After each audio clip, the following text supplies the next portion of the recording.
Welcome to Mortification of Spin, Bully Pulpit, a casual conversation about things that count, with Carl Trueman, Todd Pruitt, and Amy Bird.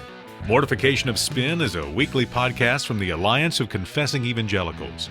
This week, Carl, Todd, and Amy don't miss the opportunity to voice their deepest regrets. They'll remind us to be more discerning and encourage us not to be afraid of damaged credibility when admitting our mistakes. And while you're listening, head over to mortificationofspin.org to download a free message by Sinclair Ferguson called Faith and Repentance.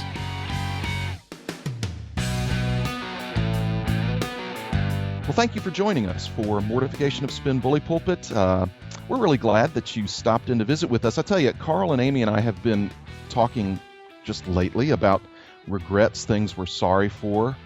It's good for people to admit that they were wrong about something, to admit that they were sorry for something. I've got a whole list of things. Carl and Amy, one thing I thought of was that I do regret attending a Promise Keepers event. Carl has been so kind as to point that out in a past broadcast, so I was outed there. So maybe I ought to go with something else, because that was already something that I voiced regret for. How about this? I regret reading The Purpose-Driven Life. That's like 3 hours I'll never get back. Yeah. It took you 3 hours to read the book. You're a slow reader. I was going to say that's 25 minutes on there. I was reading it very contemplatively. Okay. I was grappling with the issues that were being raised. And so I'm bringing it all out here. I read the book, and I'm sorry. Amy, over to you.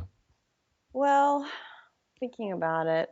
It's hard. It's hard for you to think of something you're sorry for, isn't it, Amy? It's really hard for me to admit I was wrong. Yeah. But I think I really regret the whole big hair stage in the late 80s, early 90s, because I think one day Carl might get a hold of one of those pictures. And I was going to say, do we have those photos? I think we can dig some up on Facebook, actually.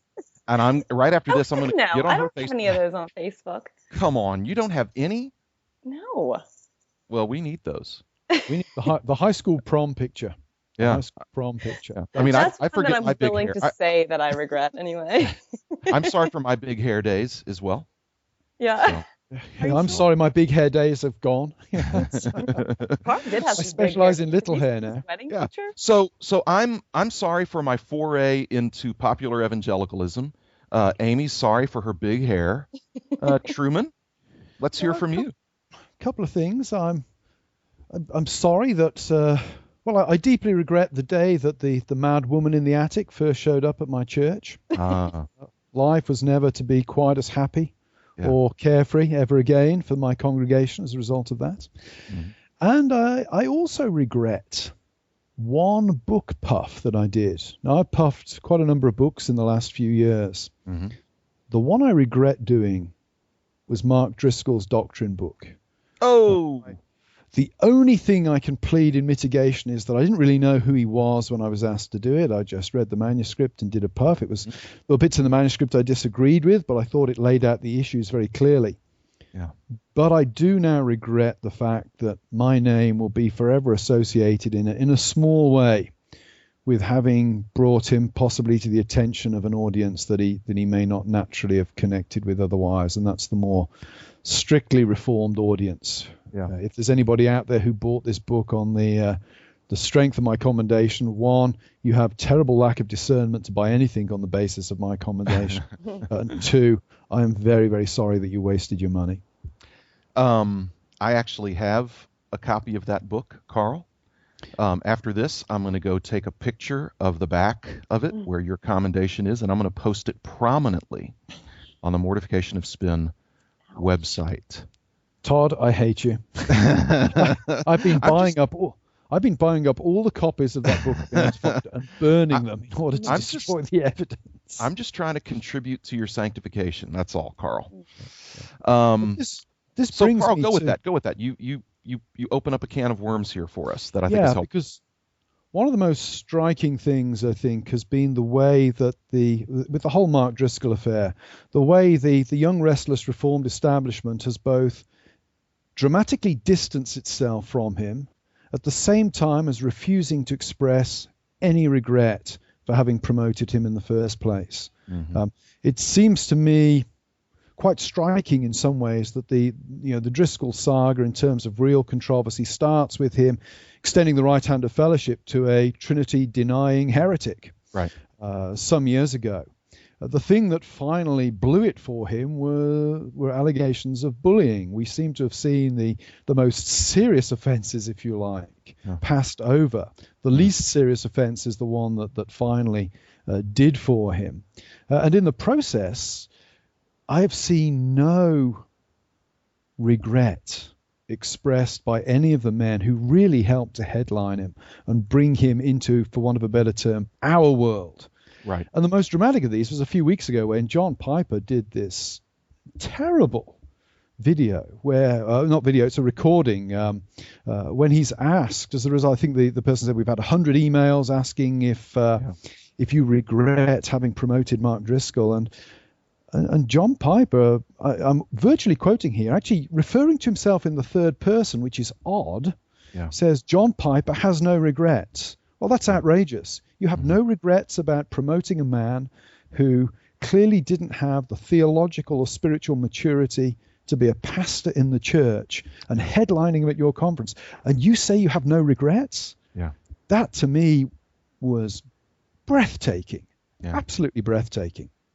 Yeah, it was a bizarre moment. And I remember when I ran across that, I shot you to Amy and Carl. I shot you a copy of that. And, Carl, you messaged me right back and said you ought to blog on this. And so I wrote a brief piece. But it was disturbing for all the reasons you mentioned and more. And I was taken aback by that no regret comment because I don't know. I mean, I don't think a day goes by in my life that there's not something I regret. And particularly connected to promoting a man who's done measurable harm to a lot of people in the church and sown confusion. I mean, it's not my goal here to pick on Driscoll. I mean, but we need to learn a lesson from this. And I fear when a very prominent and listen, nothing against John Piper. We were talking before we went on air here. We love John Piper. We appreciate John Piper. But that was an opportunity lost to just simply say, you know what? I should have had more discernment. This was wrong. Yeah. It was wrong for me to promote a man that clearly, when all the warning signs were coming on, I should have listened to some of those warnings. And to ignore them was wrong, and it hurt some people. We've all been there. We've all made errors. We've all made mistakes and had to say, I'm sorry. This could have been an opportunity to say, let the rest of my colleagues be aware of this. Let's be more discerning in the future. But it was lost. Yeah, I would say embracing a Unitarian right. as a Christian brother, that's not a flaw. That's exactly. not a flaw. That's a sin. That's a welcoming of a false teacher. And right. Paul has pretty strong things to say about that. Exactly. Pretty strong things to say about those who open their homes, open their spiritual homes right. to false teachers. And, another striking thing about the video, maybe Amy could comment on this, not the video, it's a recording. I keep calling it video for some reason. I guess because I listened to it on my computer. Another striking thing about it was that it was all about John Piper's affection for Mark Driscoll, which is no doubt genuine, and nothing about the havoc that has been wreaked on the lives of people who gave their money, mm-hmm. put their misguided trust in this man, who now find themselves trying to put together the pieces of their spiritual lives, having realized that the man that they trusted and invested so much in had feet of clay. Right. Right. There's just so many people coming forward saying how hurt they have been by Mark Driscoll, by his treatment to them. And then you think of all the people who were hurt by some of his false teaching. And then you just think of the whole church now that is falling apart. And none of that was mentioned in the recording. That really bothered me. And I thought about like the strong tie and wanting to be faithful to your friend. I think that's one thing that Piper mm-hmm. was, highlighting.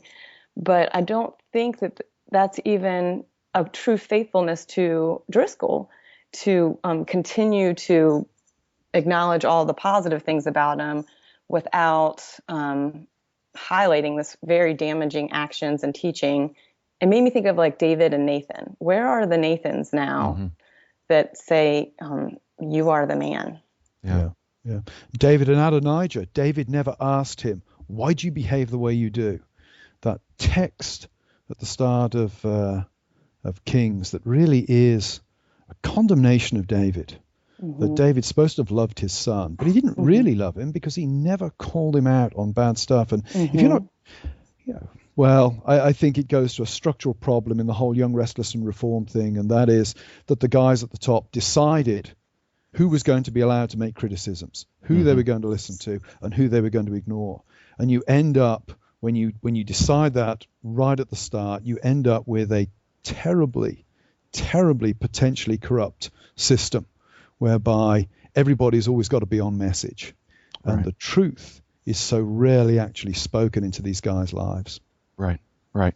And I think this also speaks to what I believe we're going to see, which is, I think we can probably say that the whole young, restless, and reformed movement as a movement is dead or dying. Mark Driscoll had a lot of weight in carrying that movement. He was probably the central face of that movement. And I think what we're seeing is the fact that because it was detached basically from any sound ecclesiology, when the public face of it goes down, the movement itself fails. And we're seeing that with Mars Hill. Mere weeks after Driscoll resigned, the whole thing is imploding. And this goes to the heart of the problem there, is that a church cannot be built on the personality of a man. Because he's going to fail, or he's going to die, or he's going to leave. And if the church is balanced on him, then a lot of people are going to be hurt in the process. And at the very least, I wish John Piper would have said, in retrospect, as I look at this, I tried to be his friend. And he does acknowledge that he doesn't think he was as good a friend as he could have been. And it seems to me what he was saying there is, I didn't confront him the way I should have confronted him. But then there were a lot of internal consistencies with his statement and what he said. While saying, listen, he completely gets it wrong with Song of Solomon, his exegesis is terrible, he's still a great teacher. Well, I don't understand that exactly. I wonder too, sometimes when I'm afraid to admit that I'm wrong to my children, it's because I'm afraid that my credibility is going to be damaged with them and my authority as well. And my husband is so much better than me at that. And so I see when he quickly will admit when he's wrong, and he'll ask for forgiveness if he needs to with the kids. And it actually, their respect for him grows. And then I learn from that. And I just think he shows such good leadership in doing that. And so, I wonder if that was part of the motivation, within the whole movement here, is not pointing out what's wrong or admitting a regret, is that you're afraid that your credibility will be damaged because of the bad discernment. What do you think about that? I think it's true. And it's sad because there's nothing to lose in saying, you know what, we were wrong. We showed poor discernment on this. Things that were important to us shouldn't have been important to us. Things that were driving us on this kind of distracted us from the problems that were clearly present.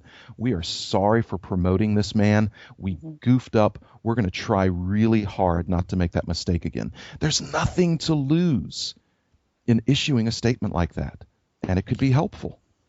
No, it shows a leadership with discernment and a leadership that's willing to take hard decisions and take responsibility when it's gone off the rails slightly. I think my respect for the leaders of the Young Restless and Reform movement would be much greater than it is if they had just once, in all of the crises that have engulfed the movement over the last 2 or 3 years, just once they'd expressed some regret. Just once they'd taken some responsibility for these disasters. But in actual fact, what we get time and time again is the spin machine in operation, trying to get everybody off the hook. And then turning around and saying, why didn't anybody tell us? Well, people did tell you, but not people that you cared to listen to, not people that you regarded as counting. John MacArthur, John MacArthur said it, but no, John MacArthur, they decided early on, he's an embarrassing fundamentalist. We don't want him as part of the inner circle, shaping things. He belongs to the past. The future belongs to us. Right. Sad to say it, good men get sucked up in this stuff. Yep. It's a warning to us all. A warning to us all. Really and Carl, is. I think that's a key point, is that it's a warning for us because we saw good, decent, godly men who've been a blessing to the church make some really bad decisions here. And we're all susceptible to that. And God help us all to be discerning. And there's just so many people affected by this. Not just the upper men or the elitism or the movement, but, real people. Entire churches. And that's what I think is forgotten when it's the top men just talking to the top men. They forget that, ordinary people actually get bruised and damaged by decisions they make. But so many of these top guys are sheltered from ordinary people by layers and layers of church bureaucracy. Right. They're just unaware of it. They're unaware of it.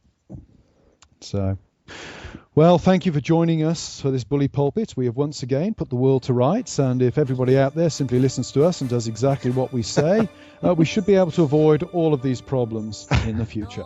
We look forward to being with you next time.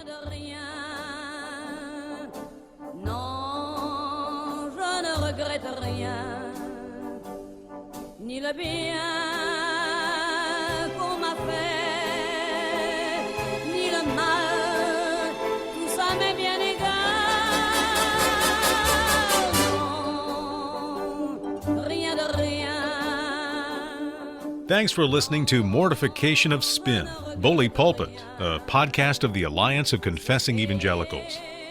The Alliance is a coalition of pastors, scholars, and churchmen who hold the historical creeds and confessions of the Reformed faith and who proclaim biblical doctrine in order to foster a Reformed awakening in today's church.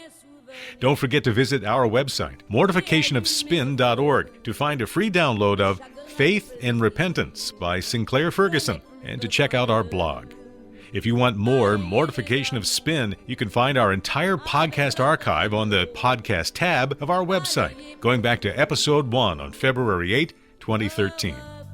But don't forget to come back next week and join Carl, Todd, and Amy at The Dripping Blade in London, where they'll catch up with friend and fellow pastor Paul Levy. The topics will range from the state of the evangelical church in London to Carl in a cowboy costume. You won't want to miss it. We'll talk with you then.